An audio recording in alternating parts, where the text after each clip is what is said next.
Habib Usman juga sempat bilang sholat isyraq 2 rakaat ditutup, itu maksudnya apa ya? Kalau aku baru dengar, jamaah udah pernah dengar belum ya? Baik. Matahari terbit. Matahari terbit ya.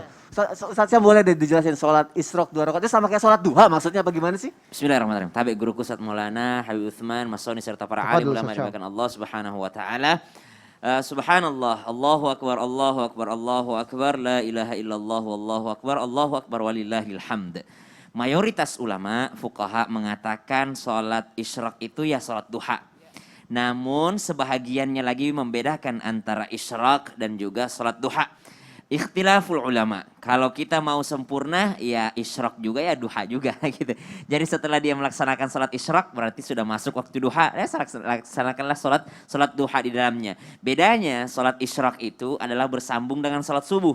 Kalau sholat duha itu bisa setelah sholat subuh nanti beberapa jam kemudian, atau dia mau siap-siap ke sekolah dulu, atau mau siap-siap kuliah dulu, atau mau kuliah online dulu, atau mau WFH dulu di rumah, mau kerja-kerja dulu, baru dia sholat duha. Jadi sholat duha itu bisa jam 11 ya, bisa setengah 11 gitu, jadi nggak sambung dari isyraq. Tapi kalau isyraq biasanya tadi dikatakan 1 jam 20 menit masuk waktu syuruk, waktu sholat sunnah 2 rakaat. Isi sholatnya apa ya? Usolli sunnatal isyraq ya. Saya sholat 2 rakaat sholat isyraq karena Allah.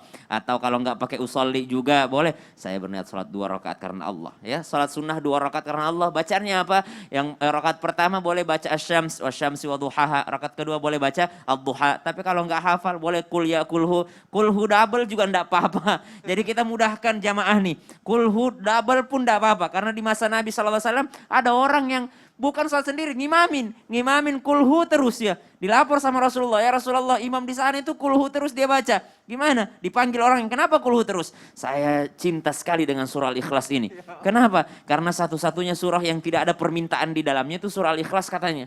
Ya, kalau surah Al-Falaq kan ada permintaan, ya Allah lindungi aku daripada hasad, lindungi aku daripada sihir. Kalau Pinas juga ada permintaan, ya Allah jauhkan aku dari waswas. Tapi kalau Al-Ikhlas itu tidak ada permintaan di dalamnya. Qul huwallahu ahad, Allahu samad, lam yalid walam yulad walam yakul lahu kufuwan ahad.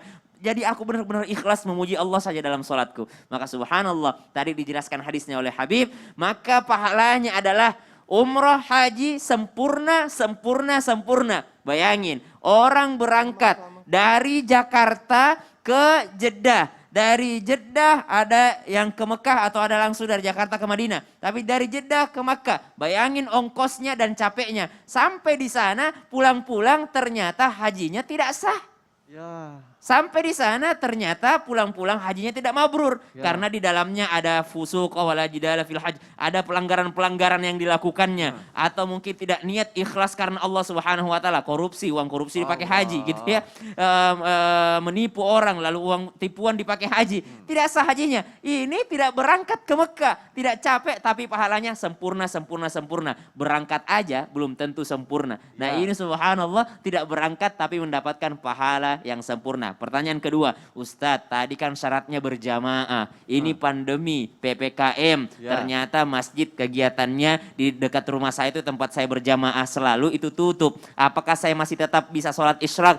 Jawabannya adalah masih bisa. Karena Anda tidak ke masjid dengan uzur syar'i. Syaratnya berjamaahlah dengan istri atau anak-anak. Ya. Tapi kita mau sholat isyraq itu harus yang dari subuh ke suruk itu dulu. Iya, syaratnya adalah tidak boleh berkegiatan setelahnya.